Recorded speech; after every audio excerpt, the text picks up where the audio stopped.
The morning mist clung to the windows of Kensington Palace like a gentle veil, softening the harsh reality that awaited inside. Kate Middleton stood motionless in the grand hallway, her fingers wrapped around a delicate china cup that had long since grown cold. The tea within had formed a thin film across its surface, much like the emotional barrier she had carefully constructed over the past few weeks. William approached from the opposite end of the corridor, his footsteps echoing against the polished marble floor with a deliberate slowness that spoke volumes. Each step seemed to carry the weight of unspoken words, of conversations they both knew needed to happen, but couldn't quite bring themselves to begin. The distance between them felt infinite, despite being merely 30 feet of ornate hallway that had witnessed countless royal moments throughout history. Their eyes met across the expanse, and, in that instant, both felt the familiar pang of recognition mixed with something far more complex. This wasn't the playful glance they had shared during their university days at St. Andrews, nor was it the confident look of a couple ready to take on the world together. This was something entirely different, something that made the very air between them feel heavy with the weight of everything they had been through. Kate's mind wandered back to the conversation they had shared 3 nights prior, sitting in their private quarters as rain pelted against the windows. William had been unusually quiet that evening, staring out into the darkness of Hyde Park with an expression she had learned to recognize over their years together. It was the look he wore when duty called louder than his heart, when the responsibilities of his birthright demanded sacrifices that seemed almost too much to bear. "The situation has become more complicated than we anticipated," he had said finally, his voice barely above a whisper. Kate had known immediately what he meant, though neither of them had been willing to speak the words aloud. The pressures from the palace, the constant scrutiny from the media, and the growing expectations of their public roles had created a perfect storm that threatened to engulf everything they had built together. Now, standing in this hallway, Kate could see the exhaustion etched into William's features. The past months had aged him in ways that went beyond mere physical appearance. There was a weariness in his eyes that spoke of sleepless nights spent wrestling with impossible decisions, of weighing personal happiness against duty to crown and country. The silence stretched between them like a taut wire, ready to snap at the slightest provocation. Kate set down her teacup on a nearby antique table, the soft clink of porcelain against what seeming unnaturally loud in the hushed atmosphere. The sound seemed to break whatever spell had held them both frozen, and William took another step forward, then another, until he was close enough that she could see the conflict playing out across his face. "Kate," he began, then stopped, the single word hanging in the air like a prayer or a plea. She knew that tone, had heard it before during their most difficult moments. It was the voice he used when he was about to say something that would change everything, something that couldn't be taken back once spoken. She reached out instinctively, her hand finding his arm with a gentle touch that had become second nature over the years they had been together. The gesture was small, almost insignificant to an outside observer, but between them it carried the weight of shared history, of inside jokes and private moments, of dreams they had whispered to each other in the dark of night when the world couldn't hear. "I know," she said softly, and those 2 simple words seemed to unlock something in both of them. William's shoulders sagged slightly, as if her understanding had lifted some invisible burden from his chest. Kate felt her own walls beginning to crack, the careful composure she had maintained for weeks starting to crumble around the edges. The palace around them seemed to hold its breath, as if even the ancient walls understood the gravity of the moment unfolding within their confines. Portraits of long-dead royals looked down from their gilded frames, silent witnesses to countless generations of duty triumphing over desire, of personal sacrifice for the greater good of the monarchy. William's hand covered hers where it rested on his arm, his thumb tracing small circles across her knuckles in a gesture that was both comforting and heartbreaking. They had communicated in these small touches for so long that words often seemed unnecessary, but now even their silent language felt inadequate for what needed to be expressed. "The timing," William said finally, his voice catching slightly on the words. "Everything that's happening with the succession, with Parliament, with the Commonwealth. The advisors think." He trailed off, unable to finish the sentence, but Kate understood perfectly. She had been present for enough of those closed-door meetings to know exactly what the advisors thought, what they recommended, what they demanded. Kate nodded slowly, her eyes never leaving his face. She had known this moment was coming, had felt it approaching like a storm on the horizon. The signs had been there for weeks. The longer meetings that ran late into the evening, the hushed phone conversations that stopped when she entered the room, the way certain topics became off-limits even in their most private moments together. The Commonwealth tour, she said, not really asking but confirming what they both already knew. The extensive tour that had been planned for the following year, the one that would take William to every corner of the former empire, establishing his role as the future face of the monarchy. A tour that would require months of preparation, months of separation, months of putting duty before everything else. 6 months minimum, William confirmed, his voice barely audible. Possibly longer, depending on how things develop with the political situation in Australia and Canada. They want me to be the one to handle the delicate negotiations, to shore up support for the monarchy in regions where Republican movements are gaining ground. Kate felt something inside her chest tighten, like a fist closing around her heart. 6 months.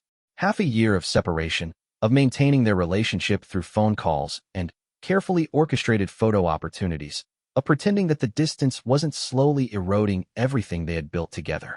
She thought about the conversation she had overheard between William and his father just last week, when she had walked past the study and heard Charles's voice through the partially open door. "The crown requires sacrifices from all of us," the Prince of Wales had said, his tone carrying the weight of his own experiences. "Personal happiness must sometimes be set aside for the greater good of the institution." Those words had haunted Kate ever since, echoing in her mind during quiet moments when she tried to imagine what their future might look like.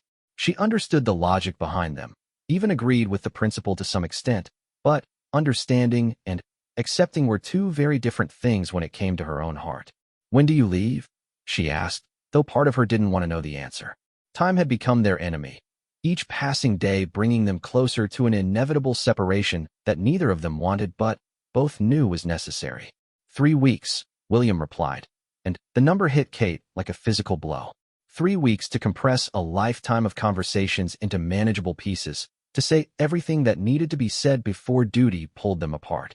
3 weeks to memorize the way he looked when he laughed, the sound of his voice first thing in the morning, the feeling of his hand in hers during quiet evenings when the weight of the crown seemed momentarily forgotten. The grandfather clock in the corner of the hallway chose that moment to chime the hour, its deep, resonant tones cutting through their conversation like a reminder of time's relentless march forward. Kate counted the chimes automatically, a habit formed during countless hours spent in palace corridors. But today each note seemed to echo with finality. "We need to talk to the children," Kate said, thinking of George, Charlotte, and Louis, who had no idea that their world was about to shift dramatically. How do you explain to children that love sometimes isn't enough, that duty and responsibility can pull families apart even when everyone wants to stay together? William's jaw tightened slightly at the mention of their children, and Kate could see the internal battle playing out across his features. This was perhaps the hardest part of all, the knowledge that their decision would affect not just the two of them, but 3 innocent souls who had never asked to be born into such complications. "Not yet," he said quietly. "I want to find the right words first. They deserve to understand this properly, not just." He gestured helplessly, unable to articulate the complexity of explaining royal duty to children who still believed that love could conquer everything. Kate nodded, understanding his hesitation. She had been struggling with the same problem for days, trying to imagine how to tell George that his father would be away for months, how to explain to Charlotte why Mummy looked sad even when she was smiling, how to help Louis understand why their family dinners would become video calls across time zones. The sound of approaching footsteps broke through their reverie, and both turned to see one of the palace staff members approaching with careful, measured steps. The woman's expression was professionally neutral, but Kate had been part of the royal household long enough to read the subtle signs that indicated important business. "Your Royal Highness," the staff member said with a small curtsy, addressing William. "The Prime Minister's office has called. They're requesting a meeting this afternoon regarding the Commonwealth tour preparations. Apparently, there have been some developments in the Australian situation that require immediate attention." William's shoulders tensed almost imperceptibly, and Kate felt her own stomach drop. Even their private moments were subject to interruption by the demands of duty, their personal conversations always secondary to matters of state.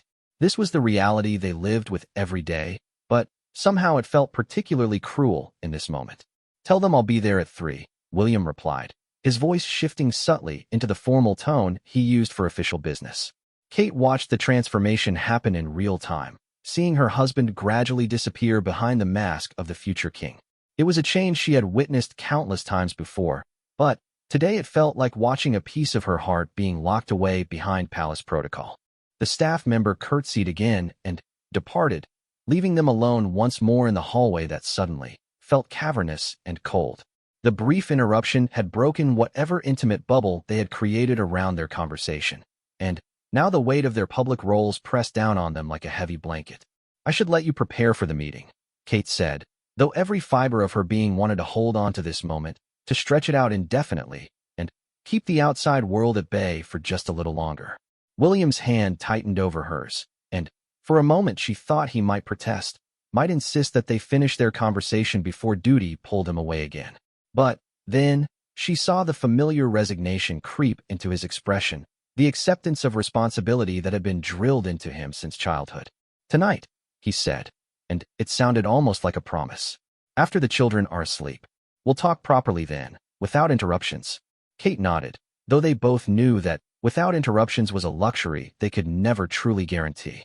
There would always be another crisis, another urgent matter requiring William's attention, another reminder that their personal lives existed at the pleasure of the crown and could be suspended at a moment's notice. She leaned forward and pressed a soft kiss to his cheek, a gesture that felt both natural and monumental given the gravity of their situation.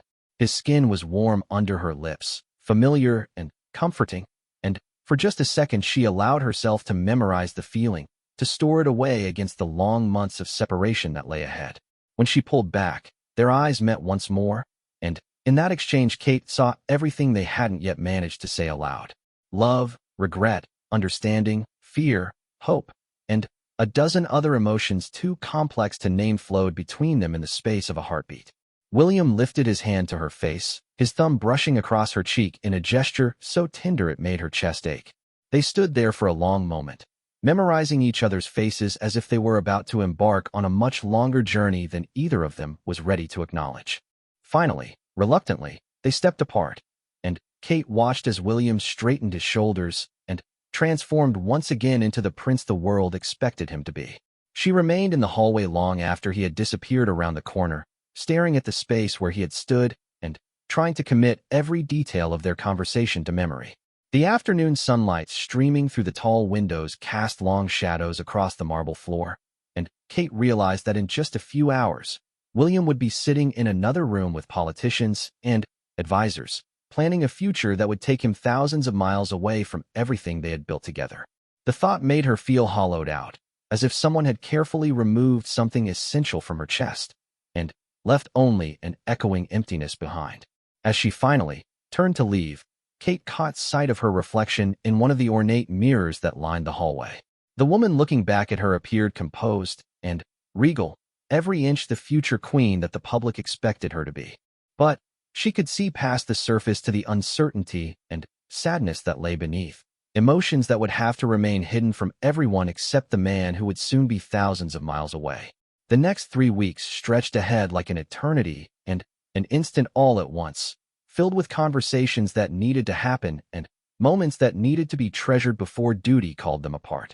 Kate straightened her own shoulders and began walking toward her responsibilities, carrying with her the weight of everything that had been said and everything that still remained unspoken between them. The evening air held a crisp bite as Kate walked through the private gardens behind Kensington Palace, her footsteps soft against the graveled path that had been worn smooth by generations of royal feet. The October sky was painted in shades of amber and rose, the kind of sunset that would have taken her breath away under different circumstances. Tonight, however, the beauty felt almost mocking, a stark contrast to the turmoil churning in her chest. 2 weeks had passed since that morning conversation in the hallway, and the weight of unspoken words had only grown heavier. The palace had been a whirlwind of activity as preparations for William's Commonwealth tour intensified, with briefing papers scattered across his desk and strategic meetings filling every available hour. Kate had watched from the sidelines as her husband transformed more and more into the future king, leaving less and less room for simply being the man she had fallen in love with all those years ago. She paused near the rose garden, where the last blooms of the season clung stubbornly to their stems despite the approaching winter.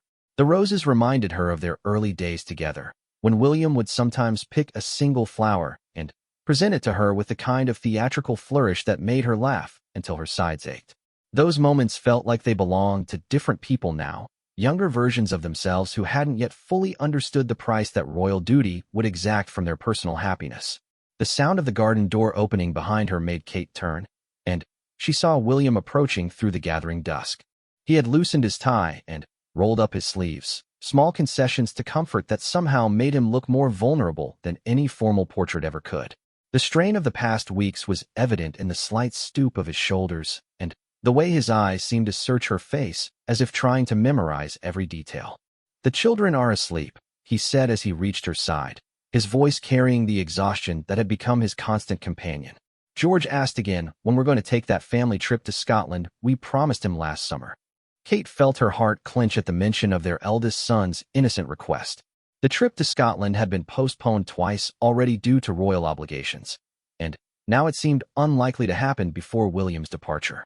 Another promise that duty would force them to break, another childhood memory that would have to wait for a more convenient time that might never come. "What did you tell him?" she asked, though she suspected she already knew the answer. They had both become experts at the gentle art of deflection when it came to their children's questions about family time and togetherness.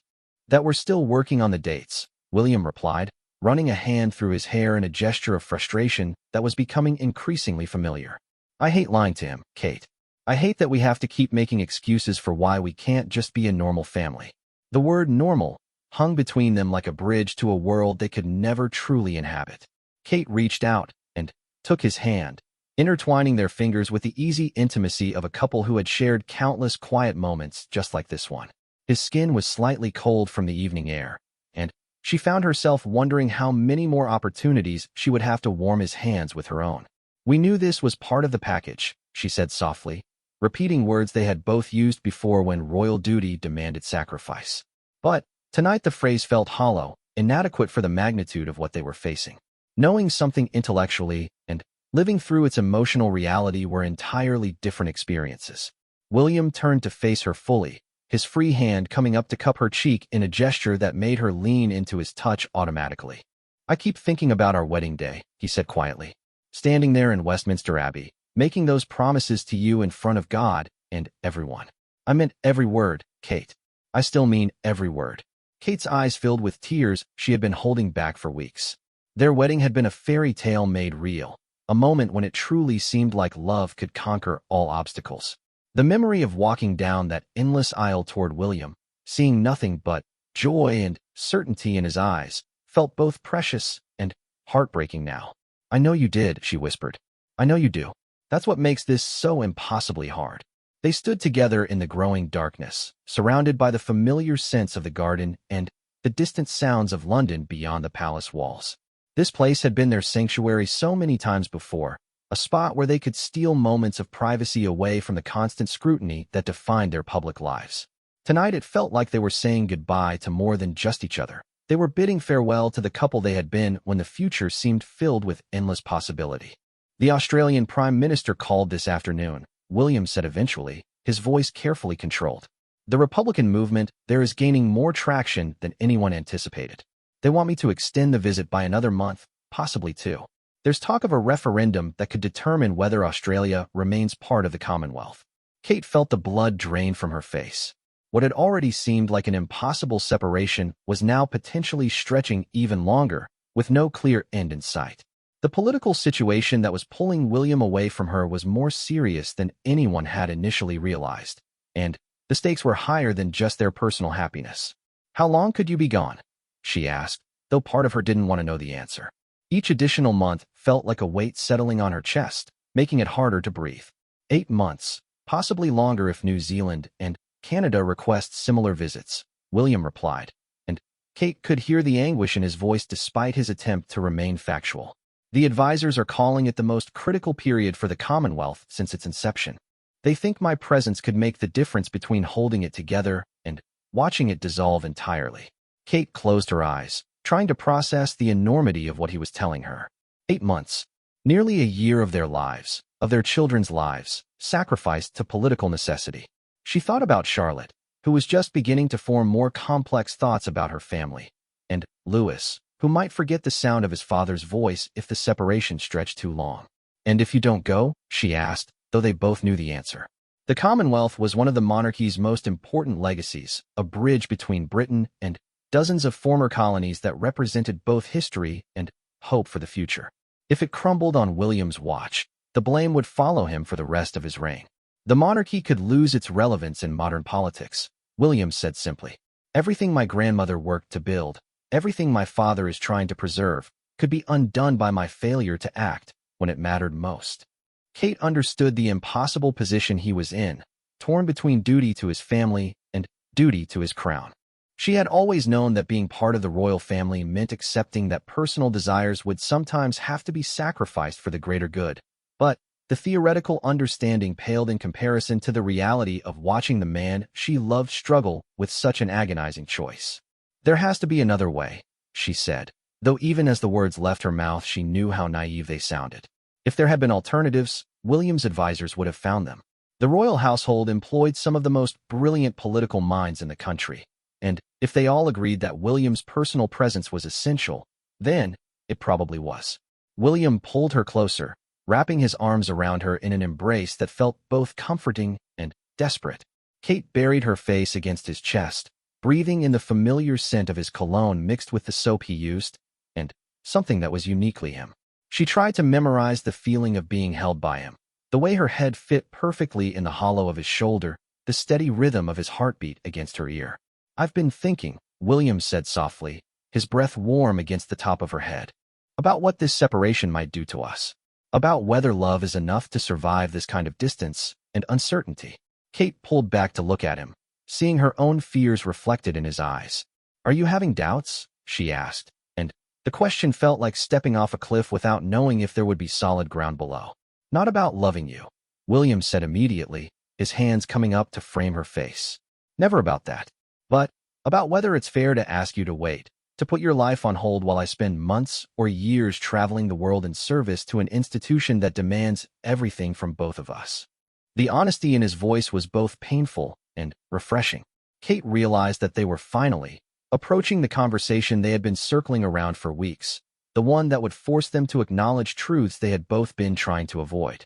"What are you saying, William?" she asked, though she suspected she already knew where this was leading.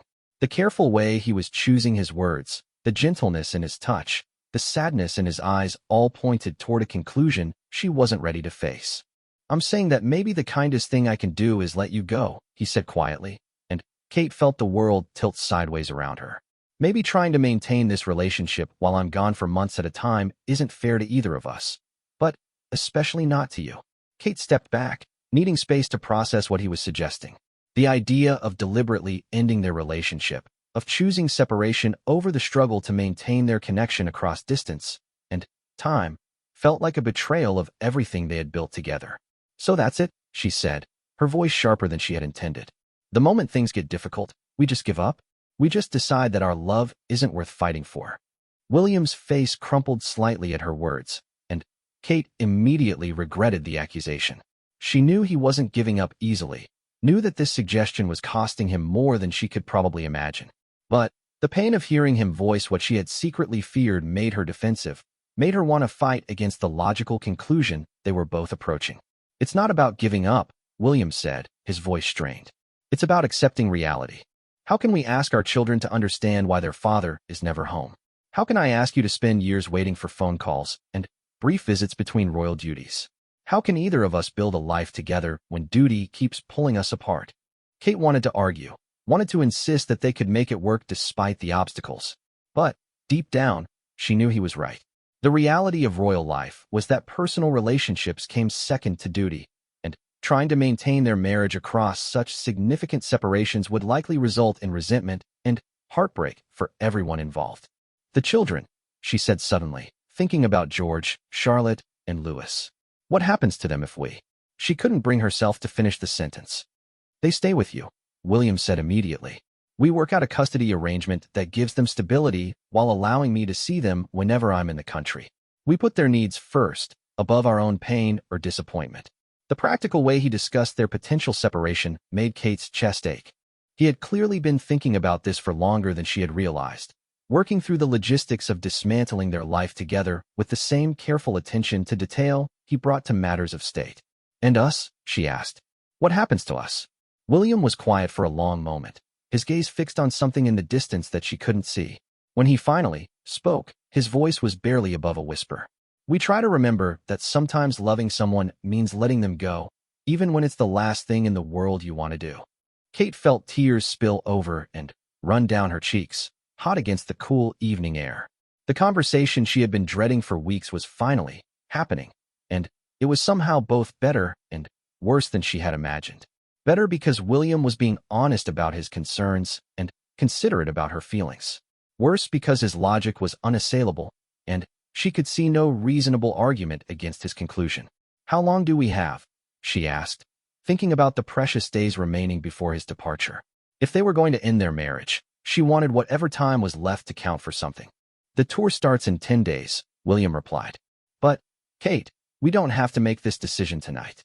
We could wait and see how the separation goes, try to work things out from a distance." Kate shook her head slowly. "No," she said firmly. "If we're going to do this, we need to be honest about it from the beginning. I won't spend months hoping for a relationship that can't survive the reality of your duties. And I won't put the children through the uncertainty of watching us try and fail to make something work that's fundamentally broken by circumstances beyond our control." William looked at her with an expression of profound sadness mixed with what might have been relief. Kate realized that her acceptance of their situation was probably making this easier for him, removing the burden of being the only one willing to face the truth about their impossible circumstances. "I'm proud of you," he said suddenly, reaching out to touch her hand again. "For understanding, for being strong enough to accept what needs to happen. It takes incredible courage to choose the difficult path when it's also the right one." Kate almost smiled at the irony. Here she was being praised for her strength in agreeing to end her marriage, when all she really wanted to do was collapse and refuse to let him go. But she knew that William was right about the courage required to face reality, even when reality was heartbreaking. "We'll need to tell the children soon," she said, thinking about the conversations that lay ahead. "They deserve to understand what's happening before you leave." "Together," William agreed. "We'll explain it together, make sure they know that this isn't about them, that our love for them never changes regardless of what happens between us." Kate nodded, already dreading the moment when she would have to look into George's trusting eyes and explain why his family was changing in ways he couldn't possibly understand. The thought of Charlotte's confusion and Louis's innocent questions about when Daddy was coming home made her chest tighten with preemptive grief. They stood together in the garden for a while longer, holding hands and watching the last traces of sunset fade from the sky. Kate tried to memorize the feeling of this moment, knowing that it represented the end of one chapter of her life and the beginning of something entirely unknown. "No matter what happens," William said eventually, "I want you to know that these years with you have been the happiest of my life. You've made me a better man, a better father, a better future king. That won't change just because our circumstances have to." Kate squeezed his hand, finding comfort in his words even as they broke her heart. "You've changed my life too," she said softly. "Loving you taught me things about myself I never knew. I'll always be grateful for that, even if—" She didn't finish the sentence, but William understood. Even if they couldn't make their marriage work, even if duty and distance proved stronger than love, even if their fairy tale was ending differently than either of them had hoped. As they finally turned to walk back toward the palace, Kate felt a strange sense of peace settling over her. The decision was made, the path forward was clear, and while it wasn't the future she had wanted, it was one she could live with. Sometimes the most loving thing you could do was let someone go when holding on would only cause more pain for everyone involved. The lights of Kensington Palace glowed warmly in the darkness ahead of them, and Kate realized that in just over a week, William would be walking away from those lights and toward a duty that would take him thousands of miles from everything they had built together. But, for tonight, they still had each other, and she was determined to make every remaining moment count. The children's playroom at Kensington Palace had always been Kate's favorite space in their private quarters, filled with the chaos and joy that only young minds could create. Wooden toy trains snaked across the carpet in impossible configurations. Picture books lay scattered like fallen leaves beneath the window seat, and the walls displayed a gallery of crayon masterpieces that no royal portrait could ever match in emotional value. This morning, however, The room felt different, weighted with the conversation that Kate and William knew they could no longer postpone. George sat cross-legged on the plush rug, carefully constructing an elaborate castle from building blocks while providing his siblings with detailed commentary about the imaginary kingdom he was creating. At 8 years old, he had inherited his father's methodical nature and his mother's creative spirit, approaching even play with a seriousness that sometimes made Kate's heart ache with pride and concern in equal measure. Charlotte, 5 and endlessly curious, peppered her brother with questions about every architectural decision while attempting to contribute her own artistic vision to the project. Louis, barely 3, was content to knock down whatever structures his siblings built, finding endless delight in the crash of tumbling blocks and the dramatic protests that followed. Kate exchanged a meaningful glance with William, who had been unusually quiet during their morning family breakfast. They had agreed the night before that today would be the day they told the children about the separation, about the tour that would take William away for months, about the changes that would reshape their family in ways the children couldn't yet comprehend. The decision to have this conversation here, in the space most associated with laughter and normalcy, felt both appropriate and heartbreaking. "Can we pause the construction project for a few minutes?" Kate asked gently, settling herself on the floor beside Charlotte. "Daddy, and I need to talk to you about something important." George immediately stopped placing blocks, his expression shifting from playful concentration to alert attention. He had always been sensitive to changes in tone and atmosphere, able to read adult moods with an intuition that sometimes surprised Kate with its accuracy. Charlotte abandoned her attempt to balance a pink block on top of George's tower and turned to face her parents with wide, expectant eyes. Louis, oblivious to the sudden tension in the room, continued his cheerful destruction of anything within reach. William joined them on the floor, scooping Louis into his lap with a kind of gentle efficiency that had become second nature over years of parenting. The little boy immediately began playing with his father's watch, fascinated by the way the light caught the face, and utterly unaware that his world was about to be explained in terms he couldn't possibly understand.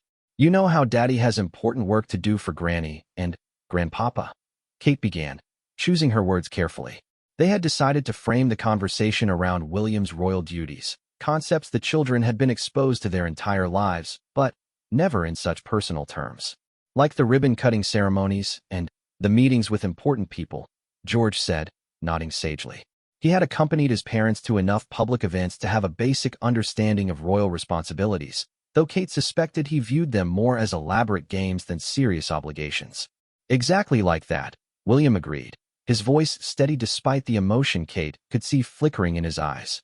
"Well, there are some very important countries that need me to visit them and help solve some big problems they're having. Countries that are part of our family's special group called the Commonwealth." Charlotte's brow furrowed in the way it always did when she was processing complex information. "Are they far away?" she asked, and Kate felt her breath catch at the innocent directness of the question. "Very far away," William admitted. "So far that it would take a whole day on an airplane just to get to some of them. And because the problems they need help with are very big and very important, I'll need to stay there for a long time to make sure everything gets fixed properly." George set down the block he had been holding, his full attention now focused on his father. "How long is a long time?" he asked, and Kate could hear the first note of concern creeping into his voice. William glanced at Kate, seeking support for what they both knew would be the most difficult part of this conversation. She nodded encouragingly, though she felt her own composure beginning to crack around the edges. "Several months," William said gently. "Maybe even longer, depending on how much work needs to be done. I know that sounds like a very long time, and it is. It's much longer than I want to be away from you." The silence that followed was broken only by Louis's contented babbling as he continued to examine his father's watch. George and Charlotte exchanged a look that seemed far too mature for children their age, a wordless communication that reminded Kate how much they had inherited from both parents. "Will you come back?" Charlotte asked in a small voice, and Kate felt her heart shatter at the vulnerability in her daughter's question. "Of course I'll come back," William said immediately, his voice firm with conviction. "I will always come back to you. This isn't goodbye forever, sweetheart. It's just goodbye for a while." Kate watched her children process this information, seeing the questions and fears forming in their minds.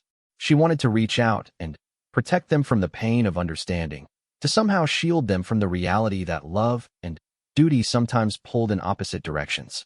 But She also knew that honesty, delivered with gentleness, was the kindest gift they could offer. "But why can't we come with you?" George asked, displaying the logical thinking that reminded Kate so much of William. "We could help with the important work too." "Because your most important job right now is being children," Kate said softly. "Going to school, playing with your friends, learning new things, and being safe and happy. The places Daddy needs to go aren't good places for children to visit right now." William shifted Louis in his lap, pressing a kiss to the top of his youngest son's head.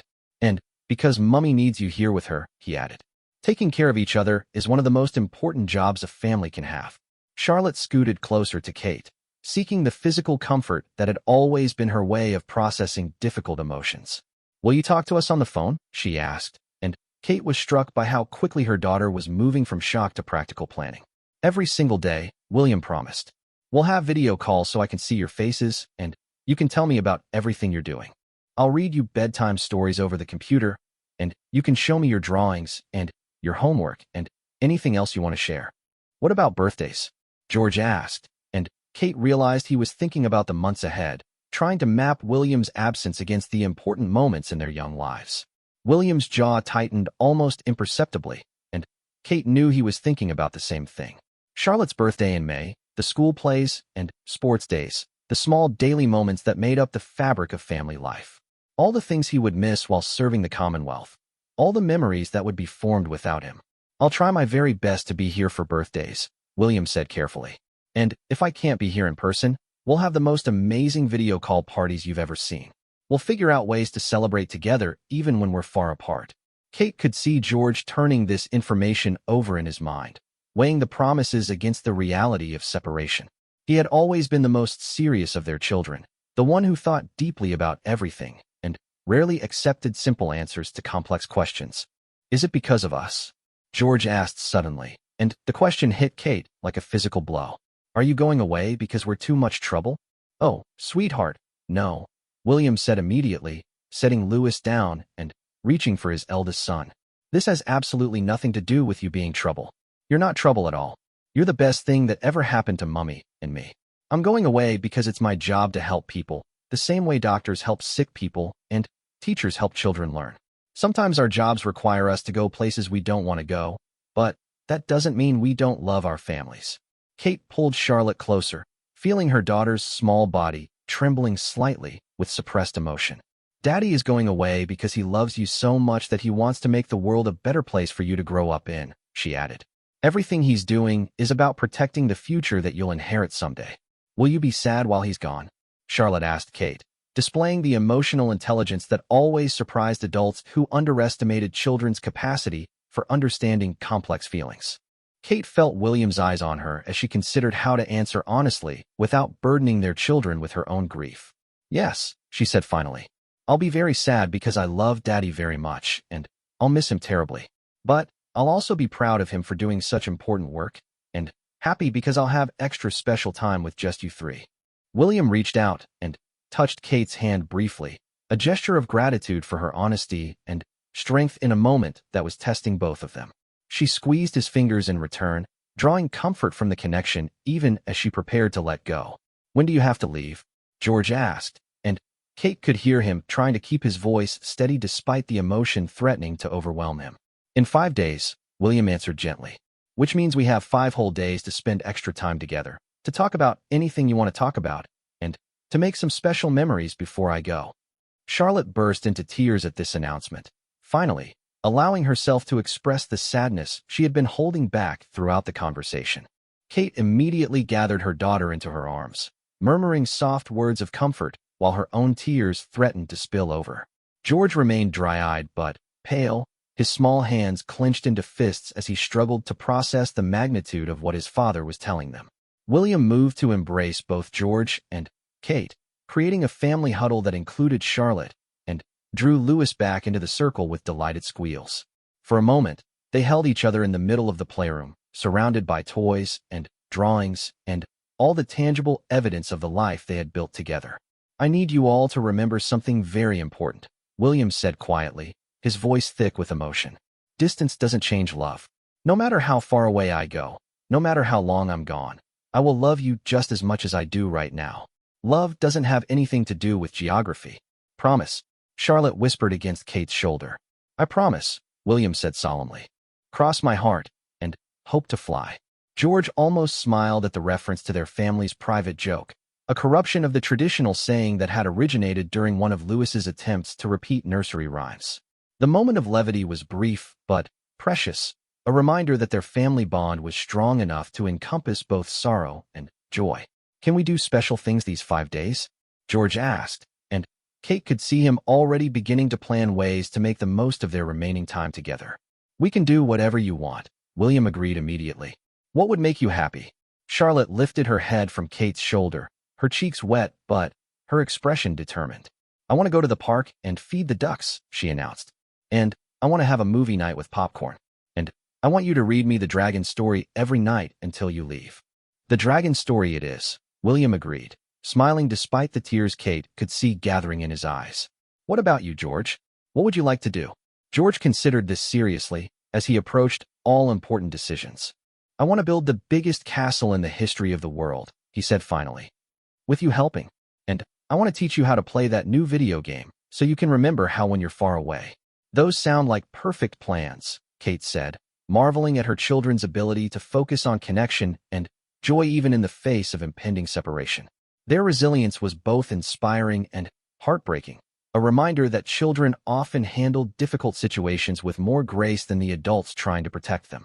Lewis, who had been contentedly playing throughout most of the conversation, suddenly looked up at his father with serious eyes. Daddy go bye-bye? He asked in his limited vocabulary, and Kate realized that he had been absorbing more of the conversation than anyone had suspected. Daddy go bye-bye for a while, William confirmed gently, picking up his youngest son and settling him back in his lap. But Daddy loved Lewis always, even when bye-bye. Lewis nodded gravely, as if this explanation made perfect sense to his 3-year-old understanding of the world. Then, he returned his attention to William's watch, apparently satisfied with the information he had received. The conversation gradually shifted toward practical matters as the children began asking questions about video calls and letters and whether their father would send them pictures from the places he visited. Kate found herself admiring their ability to move from emotional processing to logistical planning, a trait they had clearly inherited from both parents. As the morning progressed, the family settled into the rhythm of their last week together, focusing on the time they had rather than dwelling on the separation to come. But Kate couldn't shake the feeling that they had crossed some invisible threshold, that the conversation in the playroom had marked the beginning of the end of their life as they had known it. Later that afternoon, while William worked in his study and the children napped, Kate found herself standing alone in the playroom, surrounded by the blocks and books and toys that would remain long after their father had gone. She thought about the conversation they had just had, about the careful way they had explained duty and distance to young minds that deserved honesty, but also protection. The hardest part hadn't been telling them about William's departure, she realized. The hardest part had been seeing the acceptance in their eyes, the way they had processed this information with the same matter-of-fact grace that royal children learned to apply to all the ways their lives differed from normal families. They were already learning to adapt to sacrifice, to understand that love sometimes required letting go, to accept that duty could reshape their world without warning. Kate picked up one of George's blocks and turned it over in her hands, thinking about the castle he wanted to build with his father over the next 5 days. She wondered if he understood that he was really trying to build memories, creating something solid and permanent to hold on to when everything else felt uncertain. The afternoon light streaming through the windows cast long shadows across the playroom floor, and Kate realized that in just 5 days, these shadows would fall on a different family configuration. The toys would remain, the books would still line the shelves, the children's artwork would continue to brighten the walls. But the presence that had helped create this space, the father who had played on this floor and read stories in that chair and kissed scraped knees in this room, would be thousands of miles away. Kate set the block down carefully and left the playroom, closing the doors softly behind her. There would be time later to think about the changes coming to their family. For now, she had 5 precious days to help create memories that would have to last much longer than any of them wanted to imagine. The morning of William's departure dawned gray and drizzly, as if the London sky had conspired to match the somber mood that had settled over Kensington Palace. Kate stood at the bedroom window, watching droplets of rain trace irregular paths down the glass, while behind her, William moved through the methodical process of final preparations. His suitcases stood like silent sentries by the door, packed with the formal attire and personal items that would sustain him through months of diplomatic obligations in countries she could barely imagine. The past 5 days had passed in a blur of deliberately created memories and carefully orchestrated family time. They had fed ducks in St. James's Park while Charlotte narrated elaborate stories about the birds' secret lives. They had built the promised castle with George, a magnificent structure that had taken over most of the playroom and required detailed blueprints that he had insisted on keeping as a reminder of their collaboration. Movie nights had stretched longer than usual, with William reading extra bedtime stories and indulging every request for just one more that the children could devise. Kate had watched her husband during these final days, noting the way he seemed to be absorbing every detail of their domestic life with unusual intensity. She had caught him standing in doorways, simply observing as the children played or ate breakfast or argued about television programs. He was memorizing them, she realized, storing up images and sounds and moments that would have to sustain him through the long months ahead. "The car will be here in an hour," William said quietly, his voice carefully neutral. He had been practicing this tone for days, the diplomatic voice that betrayed nothing of the emotional turmoil underneath. Kate recognized it as the same voice he used during difficult state functions, when personal feelings had to be subsumed beneath royal duty. Kate nodded without turning from the window. They had already said everything that needed to be said between them as husband and wife. The practical conversations about custody arrangements and communication schedules were complete. The emotional conversations about love and sacrifice and the uncertain future had been exhausted. What remained was simply the act of letting go, a process that required no words but infinite courage. "The children are having breakfast," she said, though William undoubtedly already knew this. Lewis had woken unusually early and fussy, as if some part of him sensed the significance of the day despite his limited understanding of the situation. Charlotte had been quieter than normal, picking at her food while stealing glances at her father. George had maintained a determinately cheerful demeanor that fooled no one, especially not Kate, who could see the anxiety he was working so hard to hide.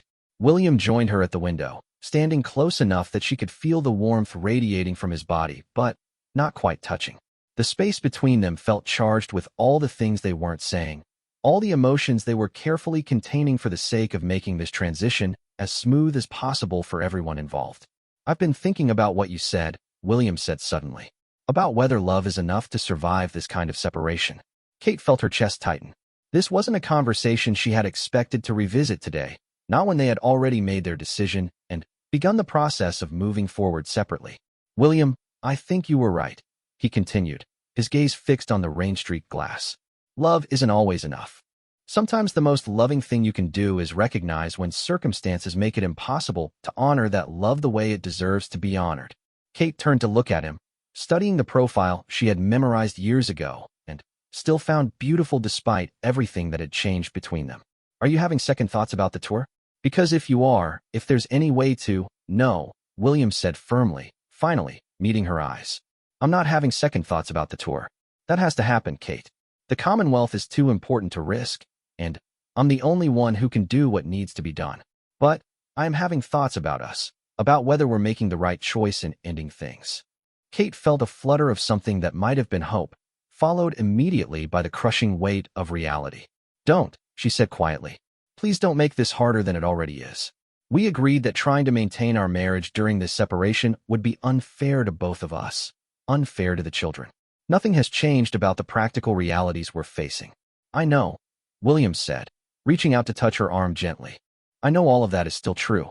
But I've been watching you with the children these past few days, seeing how strong you are, how gracefully you're handling this transition. And I've been wondering if I'm underestimating your capacity to weather this storm with me." Kate felt tears prick at her eyes, but she blinked them back determinedly. "It's not about my strength, William. It's about what's fair, what's realistic, what gives all of us the best chance of emerging from this intact. You were right when you said that trying to maintain a relationship across this kind of distance and uncertainty would likely lead to resentment and heartbreak." William was quiet for a moment, processing her words. When he spoke again, his voice carried a note of regret that made Kate's heart ache. I just want you to know that if circumstances were different, if I had any choice in this matter, I would choose you. I would choose our family. I would choose the life we've built together over duty every single time. I know, Kate whispered, and she meant it. Whatever doubts she might have about their decision to separate, she had never doubted William's love for her or for their children. That's what makes this so hard. If you were choosing duty over love, it would be easier to let go. But you're choosing duty because of love, because you want to protect the future our children will inherit. They stood together in comfortable silence, watching the rain continue to fall on the garden where they had walked just days earlier, while making the most difficult decision of their marriage. Kate thought about the conversation they'd had with the children yesterday, when Charlotte had asked if Daddy still loved Mummy, even though they weren't going to live together anymore. Love doesn't disappear just because people can't be together, William had explained to his daughter, and Kate had seen the truth of those words reflected in his eyes. Their love hadn't disappeared. It had simply become impossible to sustain within the framework of their royal obligations. I should go say goodbye to the children, William said eventually, though he made no move toward the door. Kate understood his reluctance. Once he left this room, the day would take on a momentum that couldn't be stopped. The car would arrive, the goodbyes would be said, and he would disappear into a duty that would consume him for months to come. They're trying so hard to be brave, Kate said softly. George especially. He thinks he needs to be the man of the house while you're gone, and I can see the weight of that responsibility in everything he does. William's jaw tightened. He's 8 years old. He shouldn't have to carry that kind of burden. No, Kate agreed. But that's the reality of being born into this family. Our children learn about duty and sacrifice earlier than other children. They learn that love sometimes requires letting go, that personal happiness isn't always the highest priority. I hate that, William said quietly. I hate that they have to learn those lessons so young. I hate that my duty is teaching them that fathers leave and mothers carry on alone. I hate that they'll grow up thinking that's normal. Kate heard the anguish in his voice and felt her resolve waver. Part of her wanted to reach out and offer comfort, to suggest that maybe they could find a way to make things work despite the obstacles. But she knew that would only make things harder for both of them in the long run. They'll also learn about service, she said instead. About using privilege responsibly, about putting the needs of others before their own desires. There are worse lessons they could absorb. William nodded slowly, though Kate could see he wasn't entirely convinced. The sound of children's voices drifted up from the floor below, accompanied by the clatter of dishes being cleared from the breakfast table. Their family morning routine was continuing despite the upheaval, a testament to the stability Kate was determined to maintain regardless of the changes ahead. I've written them letters, William said suddenly. For birthdays, holidays, special occasions I might miss. I know video calls aren't the same as being present, and I wanted them to have something tangible to hold on to. Kate felt her composure slip slightly at this revelation. The image of William sitting alone in his study, writing birthday wishes and Christmas greetings for children who wouldn't receive them for months, was almost unbearably poignant. That was thoughtful, she managed to say, though the words felt inadequate for the emotion the gesture evoked. I wrote one for you too, William admitted, pulling an envelope from his jacket pocket. For when this gets difficult, when you're wondering if we made the right choice. I wanted you to have something to remind you that this decision came from love, not from any failure on your part or mine. Kate stared at the envelope, afraid to take it, but equally afraid to refuse. The idea of reading William's thoughts about their separation in some future moment of weakness or doubt felt both comforting and potentially devastating. You don't have to read it now, William said gently, understanding her hesitation. Maybe save it for a day when you need to remember that loving someone sometimes means letting them go. Kate accepted the letter with trembling fingers, noting the weight of the paper and the careful way he had written her name across the front. She slipped it into the drawer of her bedside table, where it would wait for a moment when she needed the comfort of his words more than the pain they would inevitably cause. Daddy, Charlotte's voice called from the hallway, followed by the sound of small feet running toward their bedroom. The car is here. William and Kate exchanged one last look, a communication that encompassed years of shared history and the bittersweet knowledge that they were about to step into an uncertain future. Then, Charlotte burst through the door, her face bright with excitement that masked the sadness Kate knew was lurking underneath. Come see, Charlotte demanded, grabbing her father's hand and tugging toward the window. It's the biggest, blackest car I've ever seen.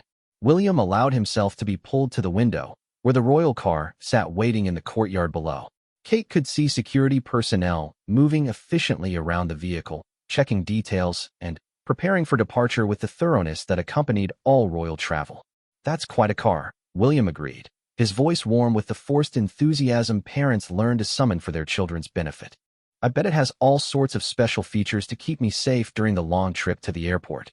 George and Louis appeared in the doorway, drawn by Charlotte's excitement and the unusual activity in the courtyard below. Louis immediately toddled toward his father, arms outstretched in the universal toddler demand for attention, while George hung back slightly, his face carefully composed in an expression that reminded Kate painfully of William himself. "Is it time?" George asked quietly, and Kate heard the effort it cost him to keep his voice steady. "Almost time," William confirmed, scooping up Louis and settling him on his hip. "But first, I need to have one last conversation with my 3 favorite people in the whole world." He moved to sit on the edge of the bed, positioning himself so all 3 children could gather around him comfortably. Kate remained by the window, giving them space for this final moment while staying close enough to provide support if needed. "I want you to remember something important while I'm away," William began, his voice taking on the serious but gentle tone he used for his most important parenting moments. "Every single day, no matter what country I'm in or what work I'm doing, I'm going to think about you. I'm going to wonder what you had for breakfast, what games you played, what new things you learned. Will you tell us about the places you visit?" Charlotte asked, settling herself against her father's side with the unconscious trust that had always characterized their relationship. "I'll tell you everything," William promised. "About the people I meet, the foods I try, the beautiful things I see. We'll share all those experiences together, just from far away." George moved closer but maintained his careful composure. "Will you be safe?" he asked, and Kate could hear the worry he was trying so hard to hide. "I'll be very safe," William assured him. "I'll have lots of people whose job it is to make sure nothing bad happens to me. And I'll be very careful because I know I have 3 very important people waiting for me to come home." Louis babbled something incomprehensible but enthusiastic, reaching up to pat his father's cheek with the kind of unconscious affection that made Kate's chest ache. William caught the little hand and pressed a kiss to the palm, a gesture so tender that Kate had to look away for a moment. The driver's knock at the bedroom door came too soon, a gentle but insistent reminder that schedules and duties waited for no one, not even heartbroken families trying to say goodbye. William's shoulders straightened almost imperceptibly, and Kate watched him transform subtly from father to prince, preparing himself for the role he would need to inhabit for the months ahead. "It's time," he said quietly, and Kate heard both resignation and resolve in those simple words. The next few minutes passed in a blur of embraces and last-minute reminders and promises to call as soon as the plane landed. Kate hung back slightly, allowing the children their final moments with their father while trying to prepare herself for the moment when she would have to let him go. When it came time for her own goodbye, Kate found that all the words they had practiced, all the careful phrases they had crafted to make this transition easier, seemed to desert her completely. She stood facing her husband in the doorway of their bedroom, surrounded by the life they had built together, and realized that no amount of preparation could make this moment bearable. "Take care of yourself," was all she managed to say, though those simple words carried the weight of everything else she couldn't bring herself to voice. "You too," William replied, reaching out to touch her cheek one last time.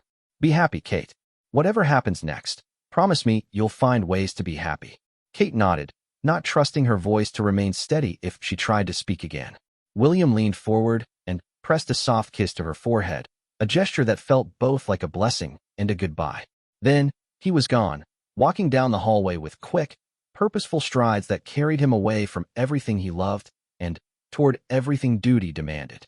Kate stood in the doorway, watching until he disappeared around the corner, listening to the sound of his footsteps on the marble stairs growing fainter and fainter until the only sound was the rain still pattering against the windows and the distant hum of the car engine starting in the courtyard below. 3 months had passed since the black car had pulled away from Kensington Palace, carrying William toward his Commonwealth obligations and leaving Kate to navigate the strange new rhythm of life without him.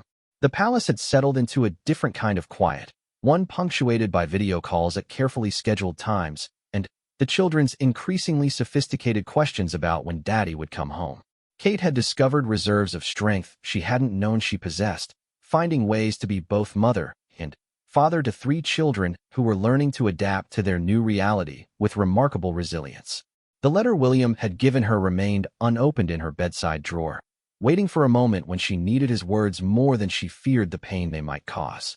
Several times over the past weeks, particularly during the long evenings after the children were asleep, she had been tempted to break the seal and discover what comfort or wisdom he had tried to preserve for her. But each time, she had found the strength to carry on without reaching for that particular lifeline, saving it for a moment when her own resources proved insufficient. Today, however, felt different. Kate stood in their bedroom, now undeniably her bedroom alone, holding the envelope in hands that trembled slightly despite her best efforts to remain composed. The morning's video call with William had been particularly difficult, with Charlotte crying when the connection ended and George retreating to his room with a sadness that seemed too heavy for his young shoulders to bear. Even Louis, who had adapted to his father's absence with the flexibility of childhood, had seemed subdued and clingy throughout the day.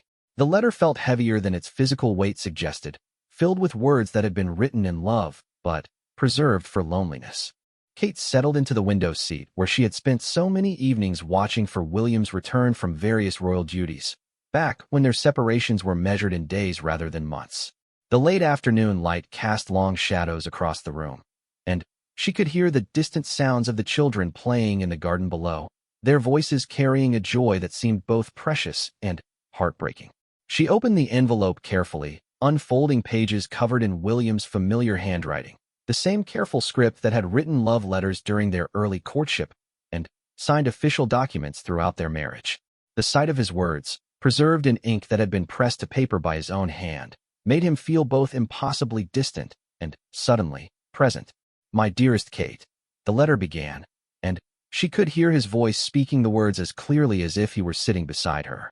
"If you're reading this, it means that the separation has become more difficult than even we anticipated, and you need something to hold on to when the loneliness feels overwhelming. I hope that this letter can provide some small comfort during what I know must be an impossibly challenging time." Kate paused, already feeling the tears she had been holding back for weeks beginning to gather. The accuracy of his prediction was both touching and devastating. He had known her well enough to anticipate the exact moment when she would need these words, the precise kind of loneliness that would drive her to seek comfort in his preserved thoughts. "I want you to know that every day I spend away from you, and the children is a day I carry your presence with me," the letter continued. "Not just in memory, but in the way you've shaped me as a man, as a father, as someone who understands what it means to love completely and without reservation. The work I'm doing here, the difficult conversations and diplomatic negotiations that fill my days, are all informed by the perspective you've given me on what truly matters in life." Kate found herself smiling despite her tears, remembering countless conversations they had shared about the balance between duty and humanity, about finding ways to serve the crown while maintaining connection to the real experiences of ordinary people. William had always credited her with keeping him grounded, with helping him understand that effective leadership required empathy as much as authority. "The children are so much like you, Kate," William had written. "George has your thoughtfulness, the way you consider every angle of a problem before making decisions. Charlotte has your creativity and your ability to find joy in the smallest moments. Louis has your laugh, that completely unself-conscious expression of delight that can transform any room. Watching them grow through our video calls, seeing them develop into such remarkable individuals under your guidance, fills me with pride and gratitude in equal measure." Kate thought about her children, currently building an elaborate fort in the garden under the watchful eye of their security detail. They had indeed grown over the past 3 months, not just physically but emotionally, developing new depths of understanding about family and duty and love that persisted across distance. Their capacity for adaptation had both impressed and concerned her. She wanted them to be resilient, but not at the cost of believing that absence was normal or acceptable in families. "I know you must be tired," the letter continued, and Kate felt the accuracy of this observation like a gentle hand on her shoulder. "I know that being the sole emotional anchor for 3 children while managing your own grief about our separation must feel overwhelming some days. I know that there are moments when you probably wonder if we made the right choice, if love might have been stronger than the obstacles we faced." Kate set the letter down for a moment, overwhelmed by how precisely William had anticipated her emotional journey. There had indeed been days when exhaustion made her question everything, when the children's needs seemed endless, and her own reserves felt completely depleted. There had been nights when she lay awake wondering if they had given up too easily, if they should have fought harder to preserve their marriage despite the impossible circumstances. But I want you to remember something that I hope will bring you peace during those moments of doubt. William's letter continued when she picked it up again.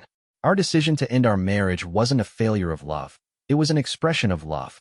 We chose to let each other go not because we loved each other too little, but because we loved each other too much to ask the impossible.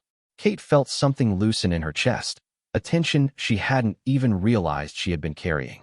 The guilt that had shadowed her for months, the nagging sense that they should have tried harder or loved more completely, began to dissipate under the gentle absolution of William's words.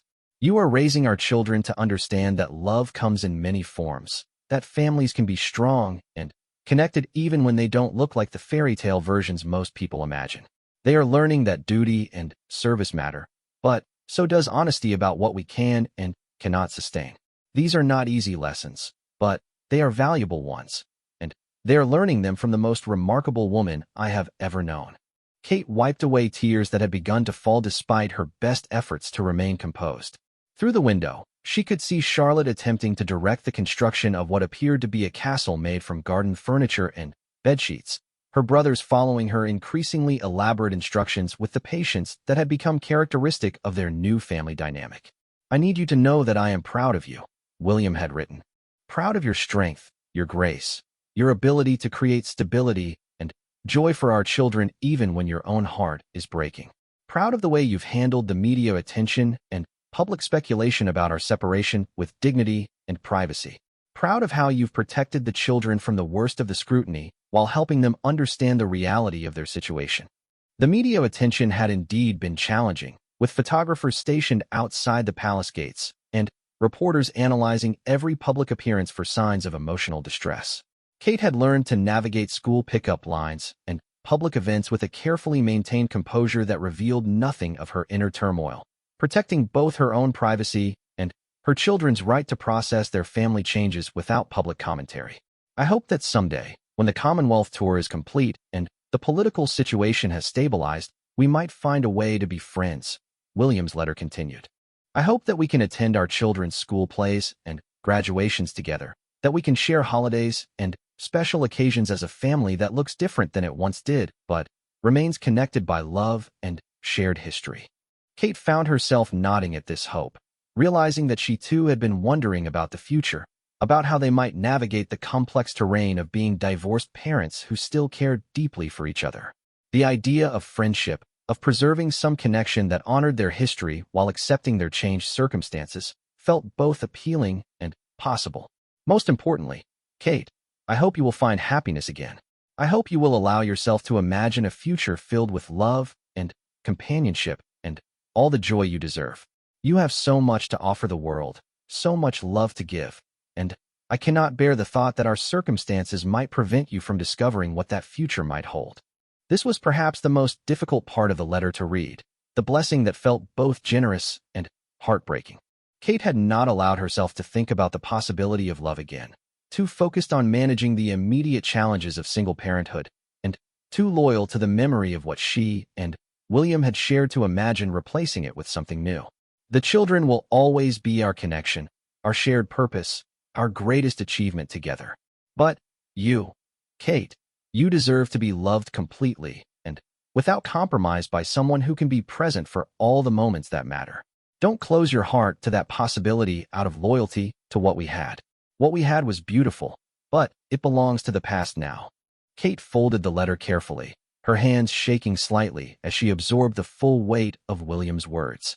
He had given her permission to move forward, to imagine a future beyond their shared history, to believe that their love story could have multiple chapters rather than ending with his departure for the Commonwealth tour. The sound of the children returning from the garden drifted up from below, their voices bright with excitement about whatever adventure they had just completed. Kate tucked the letter back into its envelope, not needing to read the closing words to understand the love and hope they contained. She had found what she needed in William's careful thoughts, a framework for understanding their separation that emphasized choice rather than failure, love rather than loss. As evening approached and the familiar routine of dinner and baths and bedtime stories resumed, Kate found herself moving through the tasks with a lightness she hadn't felt in months. The children seemed to sense her improved mood, chatting more freely about their day and showing less of the careful concern that had characterized their interactions since William's departure. During their nightly video call, Kate found herself able to participate more naturally in the conversation, laughing at William's stories about the peculiar customs he had encountered in New Zealand, and sharing genuine updates about the children's activities rather than carefully edited reports designed to minimize his worry. The children picked up on this shift, becoming more animated in their own storytelling and more comfortable expressing their emotions about missing him. "Mummy seems happier,"